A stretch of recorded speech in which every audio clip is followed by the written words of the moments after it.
All right, so for the part 2, 3, 4 of the same Regents, I'm just going to go through and do the same thing. Which ones can we do? This is from Algebra 1, so I'm going to circle that. We did this in Unit 1, definitely going to count that. I'm going to teach this, but I'm not going to count it. This question we did do something like. Cool. This is completely doable, even though we didn't do it yet because it just is a graphing question. And I will show you how to do that. Actually, let me do this. Let me not count this because we did not go over it. But all right. This one right here, 100% doable. 31 we did. This is in Unit 4. Okay. 32. I'm not going to count this. This is going to be next. Does this have 95%? It does not. But I think I can teach that real quick. This one, probability randomly selected, da da da, da da da da da da. So this is probability, and I don't see the word given here, so I'm going to not count this. And then this one, going to count.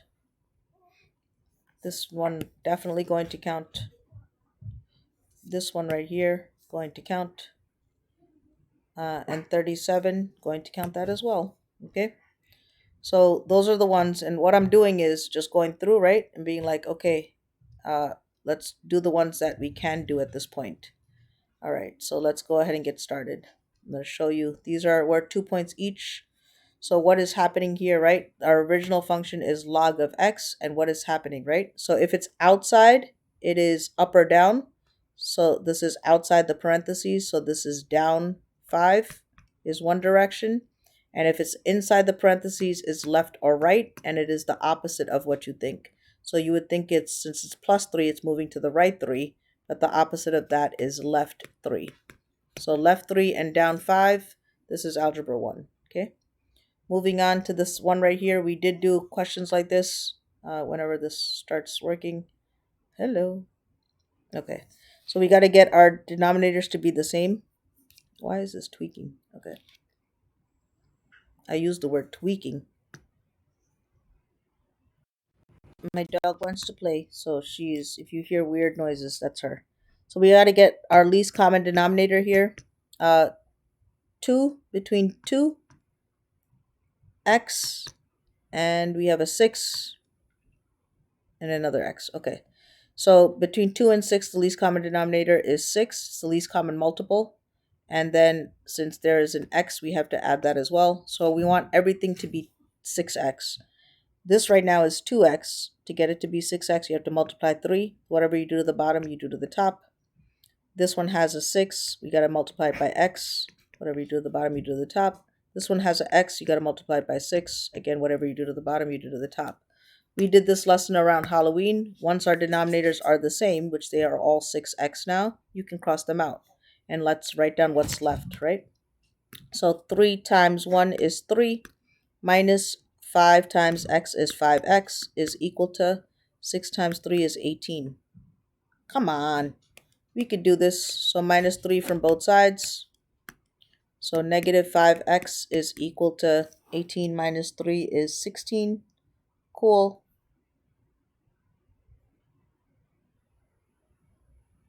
Did I do something wrong?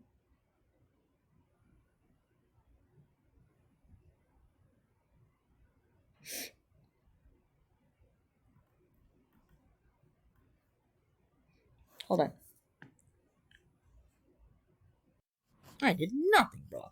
18 minus 3 is 15. Divide both sides by negative 5. Now, this is not always going to be a whole number. Just throwing that out there. This cancels out, so you're left with x is equal to negative 3. And the last thing you need to do is to check to see if any of the, if x equals negative 3 works. And if it does not, let's see. So if I put negative 3 on the bottom for anything, negative 3 times 2, that's not going to give me 0. This works. And negative 3, if I plug that in there, it's still not going to give me a 0. That's the only time that it would be undefined. So x equals negative 3 does work, which means that this is the answer. Okay. All right. That was question 26. Question 27. Now, I said I'm going to show you this because it's completely doable. I think we kind of, no, I don't know if we touched on this, but it's okay. Should I show this to you? Nah, I won't show it to you. Okay. Listen, if you want to know that question, come see me. If you get everything else. All right. So this one right here, what we're going to do is we are going to just rewrite this on top right here. So that's the same thing as A and then the exponent, right? 5 is our root. It's on the bottom. The 10 is on the top. So it goes, sorry, the 10 is on the right and on the top. So it goes on the top. And then the 5 is the root. So that goes on the bottom. The 10 is the exponent. Okay. So exponents on top, roots on the bottom. And then this one right here, we have a to the 3 times 1/2. That's power to a power. So 3 times 1/2 is 3/2. When you're dividing, we learned this in Algebra 1, that you subtract the two exponents. So 10/5 minus 3/2. That's something that you could just plug into the calculator. Let's do that real quick. So control division 10 halves, which is 5. Oh my goodness. Minus, we have another fraction, 3. Why does it keep jumping? 3/2. Cool. And that should just give you 7/2. Correct? Wait a second. It's 10/5. Ha! That's supposed to be 10/5. No wonder I couldn't just do it easy. So 10 over, delete this. Hello. You want me to copy it? Control C. Cool. This is supposed to be 10/5 minus, yeah, so 1/2. So 10/5 minus 3/2 is 1/2. So this is equal to a to the 1/2. And then it says to figure out what the x is. We're looking for x. So we have a to the 1/2 is equal to a to the x. What is x? Yes, if the a's are the same on the bottom, they just cancel out. So you get x is equal to 1/2. That is the answer to this question. That wasn't too bad, I think. As long as you didn't mess up on what I messed up on. All right. So we're looking for one cycle, at least one cycle of this. So we talked about this last time, that this right here is our amplitude or our height. This here is our midline. And this here is our B, which can help us get the period, how long it takes to make one full cycle. So this is 2 pi over B. Okay. So let's start with the first thing that we know. We know the midline is -3. So we're going to go to -1, -2, -3. And we are going to put our midline there.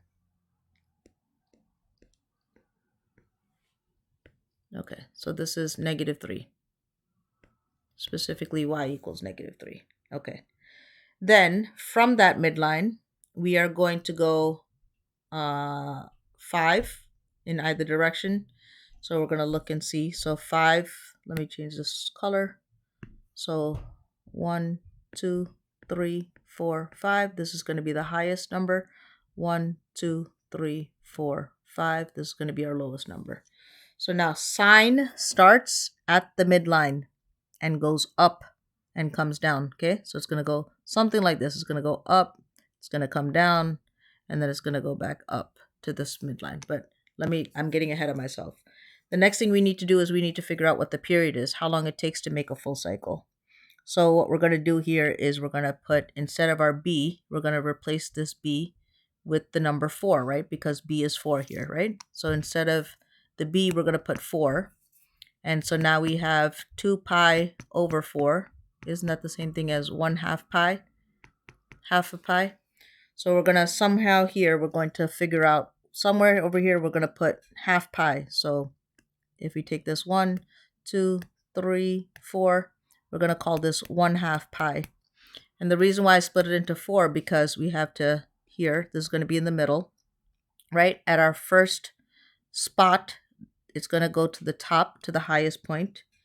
At our second point, it's going to come through, right? It's going to go up. It's going to come back down to our point right here, to our midline. And then at our third thing, it's going to go down to the minimum. And then at our fourth thing, it's going to come back up to our midline. Okay. And then I'm just going to connect those dots. So I have 1 goes up, it comes down, it goes back up, right? To the midline, and that's where it stops. Now, if you're like, Miss, I would never know this. And I agree with you, that is true. So then you go like this, you hit on, you go to new, don't save changes. We're going to do add graphs. You ready? So now you're going to type in the function. So we have 5 sine. Let's hit trig. Let's go sine. Why does it do that? I don't know. Sine. Now you want to do it again. And then we do 4x. Cool. And then -3. And then make sure our mode is in radians, and we're going to hit enter. And so now you have your graph. So you just need to match it. So if you're like, okay, but what does the whole thing look like, right? You can zoom. Let's not do that. Let's not do that. Okay. So now what we can do is we can we can go menu. We can look at the table, split screen table, and then you can just plot these points, right? 1, -6.78, 2, about 1.95, about 2, right? 3, -5.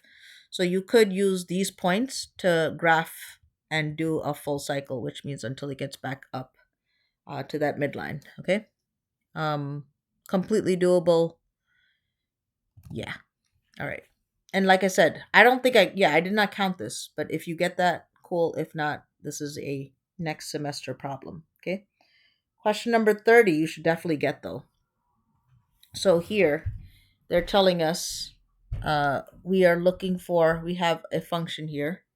They're telling us that the hybrid is 33,400. The annual percentage for the depreciation is 15%. So 100% minus 15%, because it's depreciating, is 85%, which is the same thing as 0.85. 0.85. I'm getting sloppy. Okay. So then we are going to see how long this is. We're going to figure out this is annual depreciation is 15%. So if I were to write this, I'm going to go v of x is equal to, so the starting amount is 33,400, right? And then we now have our rate of depreciation is 0.85. Cool. But this is where we got to read, because now it's telling us to change that from annual into monthly, right? So 1 year has 12 months in it. So we're going to do 1 year over 12. To compensate for that 1 over 12, we're going to put to the 12x power, because 1 over 12, right? If you're doing a power to a power, 1 over 12 times 12 is equal to 1 whole. So we have to keep it equivalent. We're going to rewrite it. Okay. And then this is now correctly rewritten to reveal the monthly depreciation rate. Okay. Now we have to do the same thing for Julia's function. No, that was for Jacob's. So this is for Jacob. And then now we have to do the same thing for Julia. So Julia's function says is 33,000. Okay, so she already converted it, yes?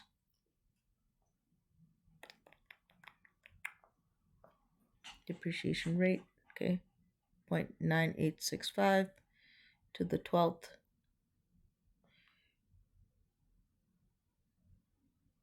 To reveal the approximate. So she already, right? Let's see if she did this. 0.85 to the 1/12th.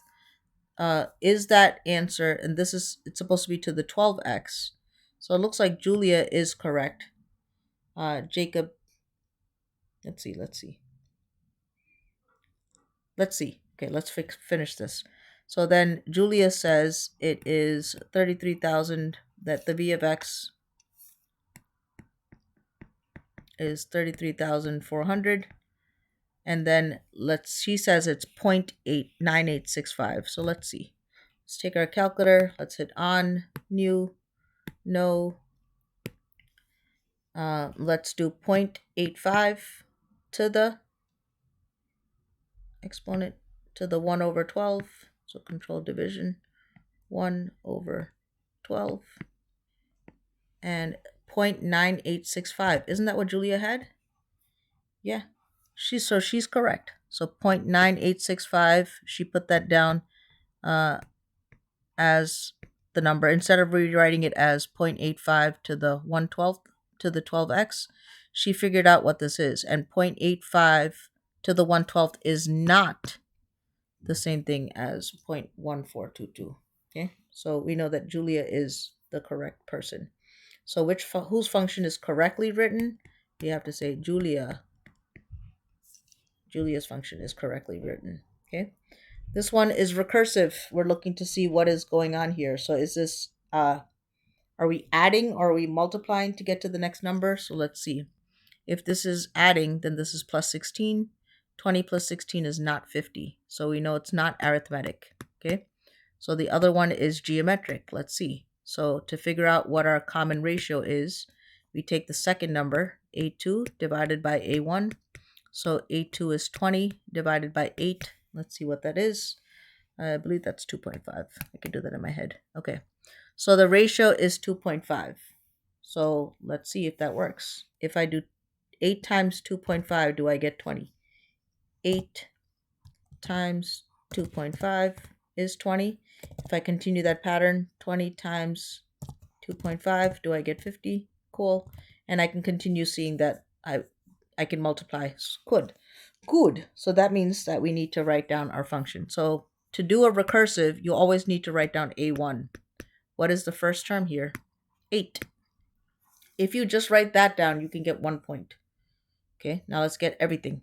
So now to get the next number, right, you take that term, A1, no, AN minus 1, right, the previous term. This is code for previous. And we multiply it by 2.5. So a better way of saying it is to get the current term, you do 2.5 times AN minus 1. And again, AN minus 1 is code for the previous. Okay. So not bad.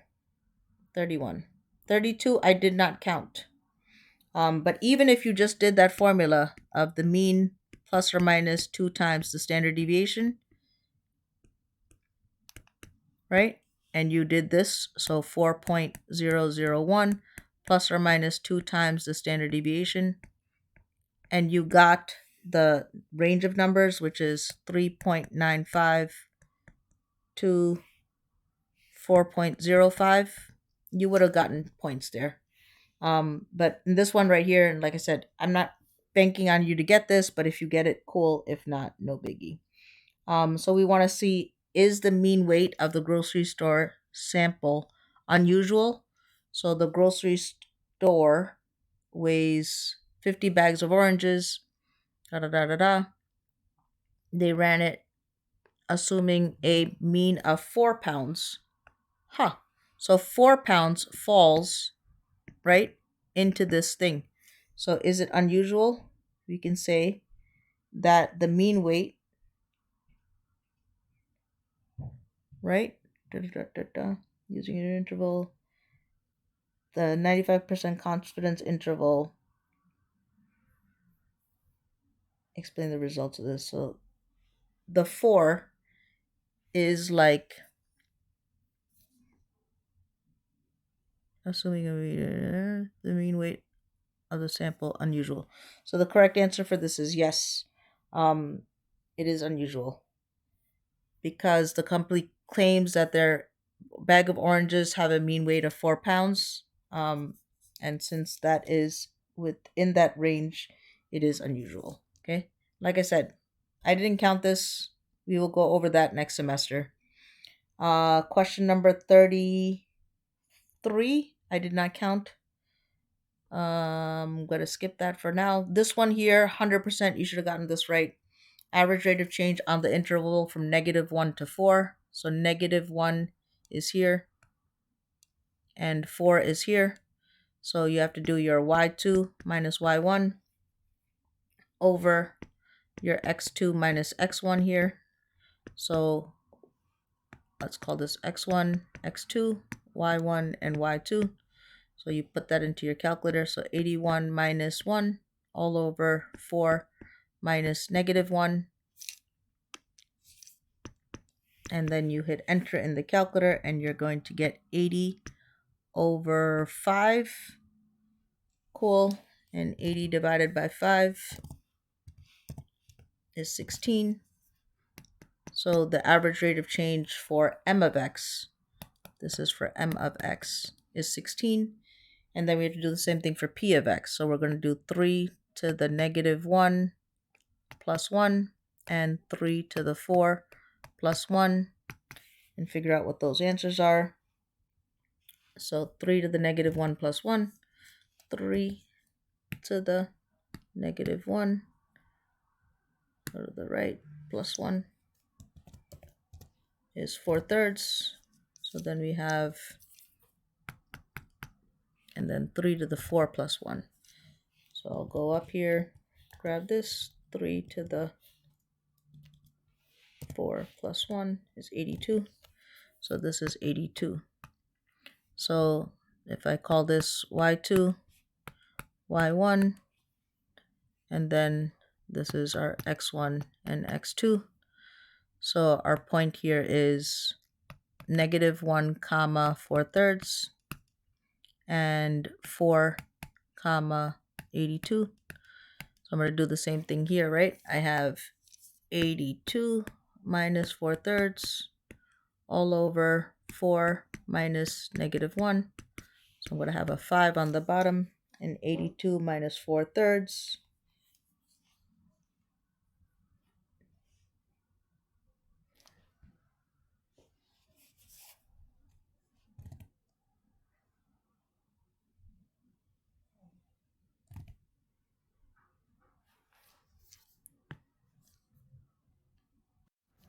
I just did it for sake of time, is 242 over 3. 82 minus 4/3 is 242 over 3.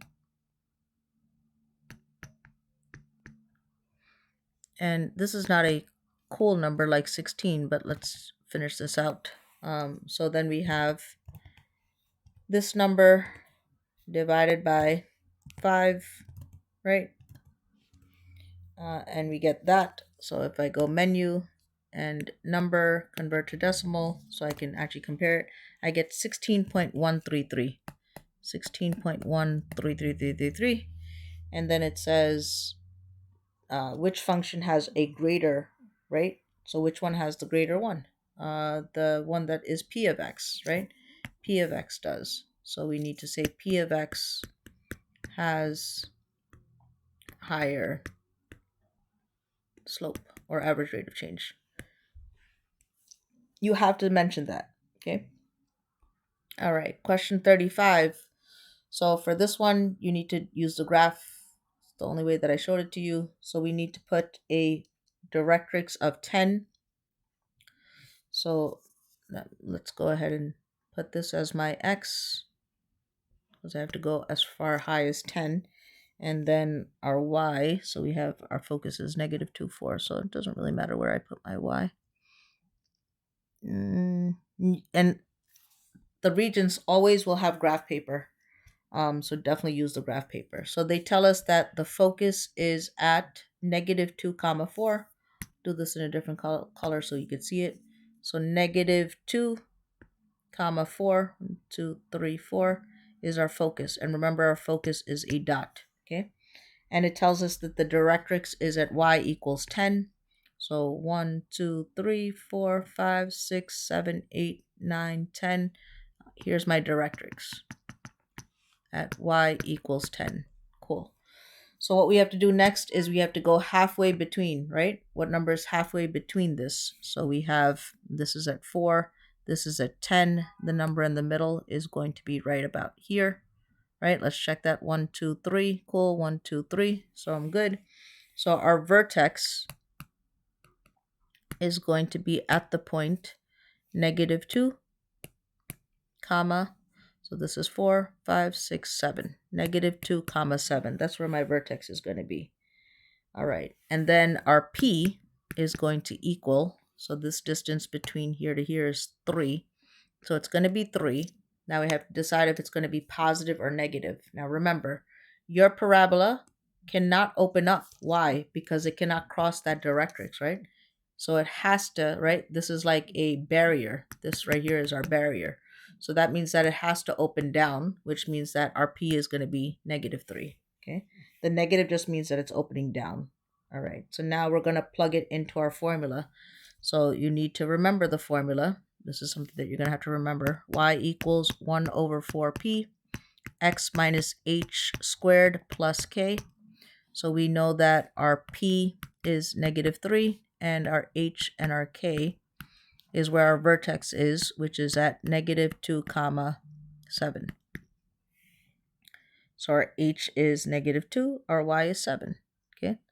So now all we have to do is plug this in. So we have y equals 1/4p, 4 times -3, 4 times -3. I'm just going to show some work here. X minus h, so x minus -2 squared plus k is 7. Let's make this neater. Don't make the person who's grading you do work. 4 times -3 is -12.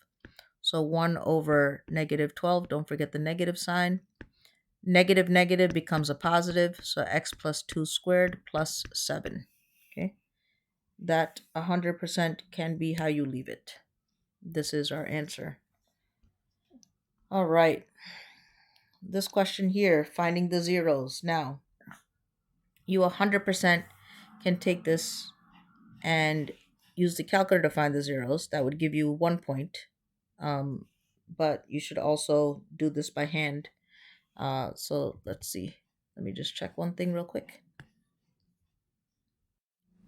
Okay, so this is not cheating, but you can use the calculator to help you just figure out what the zeros are and then do it algebraically to get your other points, okay? But this is worth 4. It's worth 2 for the zeros and 2 for the graphs. So let us see. All right, so calculator, you ready? So in the calculator, you're going to go menu. We're going to do algebra, and we're going to go to polynomial tools here, and we're going to find the roots. So degree, remember degree is the highest exponent. So here our highest exponent is 3. So we're going to change this to 3, and we're going to find the real roots, because roots are where the graph crosses the x-axis. Real numbers are on the x-axis, okay? Then we're going to find out what the numbers are that we're going to put here, right? So if you look here, see how the first number, there's no number, there's a 1, this is 2, -16 and -32. That's what you're going to put in your calculator. So 1 tab, 2 tab, -16, don't forget the negative sign, and -32. And then you hit enter. And enter again. And it gives you -4, -2, and 4. So your zeros, we already know, are x equals, you said -4, -2, and +4. Now we need to do some algebra because it says do it algebraically. So how do you do this, right? Anytime you have 4 terms, you split it down the middle and you factor the left, factor the right. So what is common here? X squared is common. What's left? X plus 2, right? If I distribute this, I should get this back, and I do. So I know in this bubble right here, I have to have x plus 2. So what goes on the outside? -16. So now, since this is the same, you're going to write it down once. And we're going to write down what's left in the other bubble, x squared minus 16. So now we have to see, can anything be factored further? Yes, the x squared minus 16 can be factored into x plus 4 and x minus 4. And then the x plus 2 comes down, right? So now we set each of these equal to 0. So x plus 4, just like we did before, if you set it equal to 0, subtract 4 from both sides, and you get x equals -4. First solution. For this one, x minus 4 equals 0, flip the sign, x equals +4. There we go. And this one, switch the sign, x equals -2. There we go. Those are our 3 zeros, okay? Now, it says, on the graph, sketch it, right? So we have the function, so you can use your calculator. So we know it has to go through -4, -2, and +4. -4, -2, and +4. That's what it has to go through. So what do you have to do? You have to go, right? It's going to go, this is positive x cubed. So you can use your graph to help you, but it's going to go up. It's going to come down. It's going to go down. Oh, I did this badly. It's going to go, so has to go through those numbers. Okay. So it's going to go up. If it'll let me. Are you going to let me do this? Oh, I touched. Okay. Up, down. It's going to go through some sort of minimum, and then it's going to come back up at this, and it's going to stop there. Now, it's good to put what the minimum is. If you put the maximum, cool, but at least the x-intercept, the y-intercept, it's good to put that number. So on your computer, your calculator, if you plug in the original, so if I go on, new, no, add a graph, and I type in the function, so x to the third. And again, you should be doing all of the stuff that I'm doing right now. You should be doing it. I'm not doing this to entertain. Minus 16x minus 32. And then hit enter. And then we see our maximum is somewhere over here. Our minimum is down here. So you can double tap here. See that number? And I could change it to, let's just say -50 just to see. And I could hit enter. And now I have I can look and see what my y-intercept is here. So if you press menu and you see where it says trace and you go to graph trace, it'll tell you all the major points. So here's our y-intercept at -32. Do you see that? See right here? It says -32. Oh, it had it. Let me do that again. Menu, trace, graph trace. And then now it's on the graph, so it'll tell me major points, right? If I go over here, it'll tell me my zeros. It'll tell you the maximum, right? So the maximum is going to be at 7.037. Here's my zeros. Do you see what I'm doing? So it'll tell you all of these things. You should know how to do that. And then if I keep going, the minimum is at -48.5. Cool. But the y-intercept is -32. All right. And you could have done it another way, right? Y-intercept is where the x's are zeros. So if I do 0 to the third plus 2 times 0 squared minus 16 times 0 minus 32, right? All the zeros will just cancel out, and then you have -32, and that's the y-intercept, okay? So I just showed you how to do it algebraically as well. All right, last question. Woo! It's getting crazy. So for this one, you're going to take this and plug this into, right, your given numbers. Population has an initial of 10,000. So our P0 is going to be 10,000. And then it is growing continuously, which means that we're going to use E to the rate. What is the rate? At 0.25. So we're going to do 0.25. And we don't know the time, so we'll call it T. This is for colony A, so we're going to call this A of T. Okay. For colony B, B of T, that's going to be initial population of 6,000. E to the rate is 0.45, also T. All right, so now you just take that and you graph it, okay, from 0 through 4. So you see this already gives you your x min, your x max, your x min, your y min and your y max. So we're going to go ahead and do this in our calculator. I'm going to try not to be lazy here. I always just do a new, just so I don't get confused. And now I'm just going to type in what I just wrote. So 10,000 E to the 0.25. And instead of T, we're going to use X. And then for the second one, so now I have that. And then I'm going to just press tab. That brings me down to F2. So this is 6,000. And then I have E to the, this was 0.45 and X. Okay, cool. So I have that somewhere. The reason why I can't see it is because my window's messed up, right? So I'm going to go to menu. I'm going to go to window. And I'm going to go to window settings.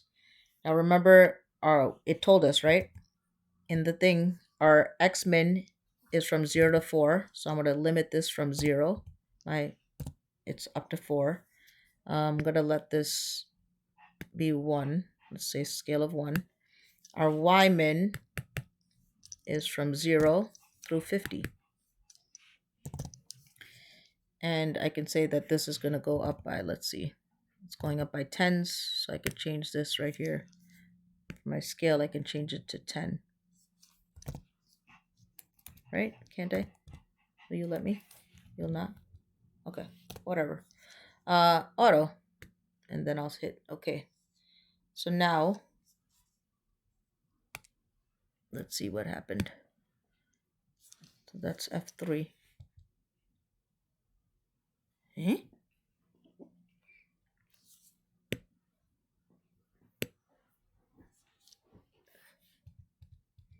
Okay, I know what happened. I did it on the wrong tab. Let's do that again. So Windows settings, -10, 10. Cool. Let's change this to 0. Change this to 50 and hit OK. Okay. So where is my function, guys?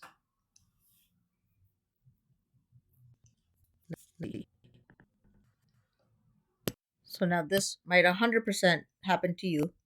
I ignored this word here. In thousands. My goodness. So let's go back to my calculator. And let's do that. Okay. So let's change. Let's make sure that it's on the same thing. Let's change this. Windows zoom, Windows settings. The 0 to 4 still is good, but this is going to be from 0 to 50,000. 0 to 50,000, which should make more sense. And so now let's see where my function is. Let's go menu. Let's do graph edit. Did I do it on the wrong one? This is F3. There's my F2. 0 to 4.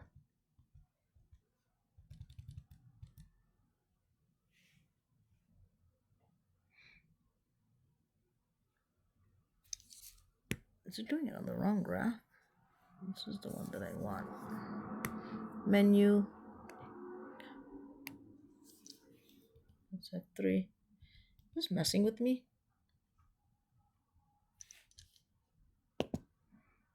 Okay. I'm going to pause the video and figure out what is going on.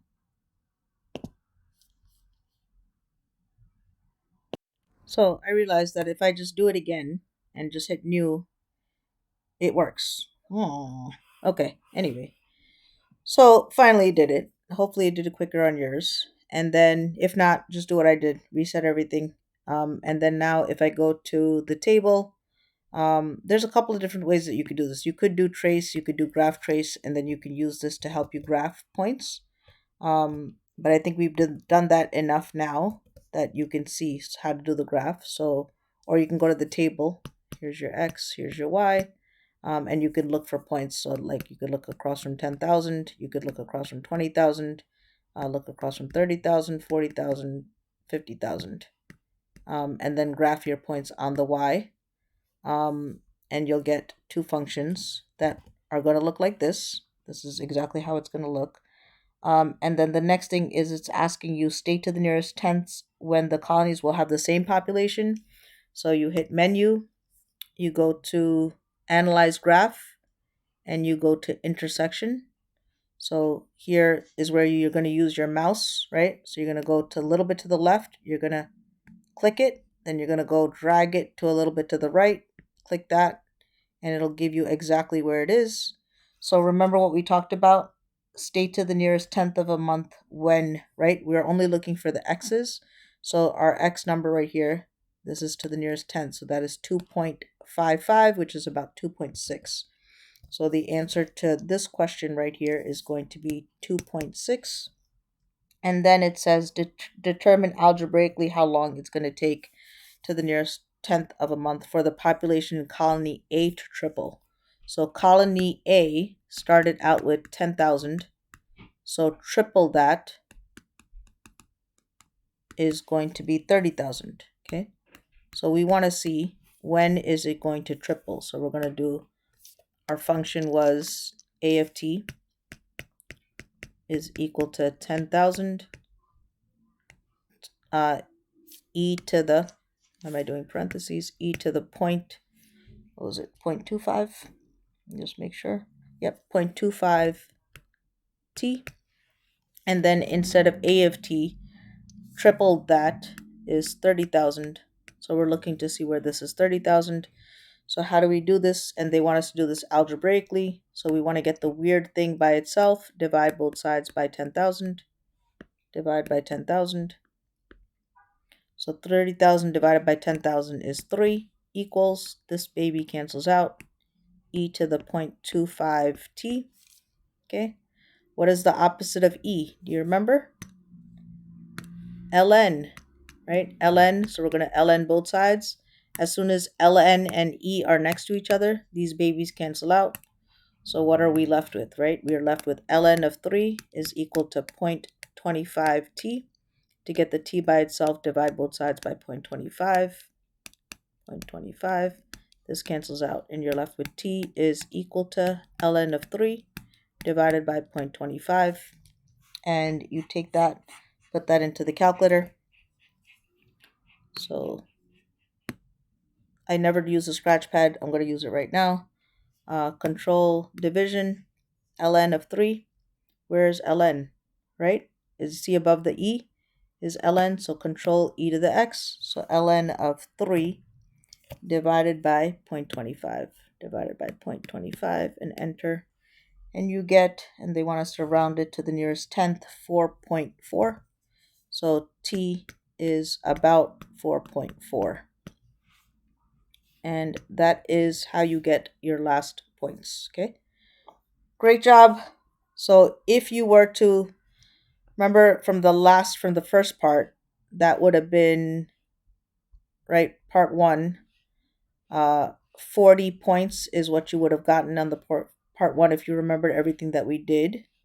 Now let's check the part 2, right? 40 plus, each of these questions are worth 2 points, so this is 40 plus 2 is 42, plus 2 is 44. We didn't do this.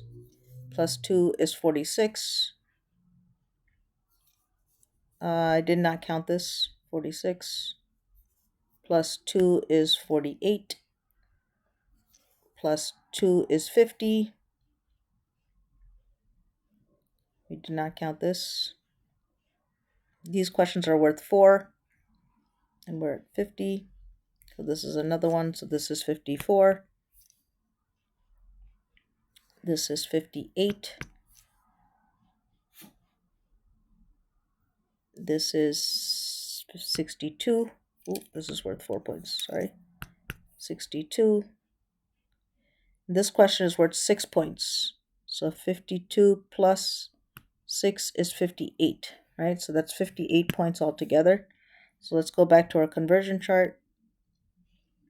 Reload.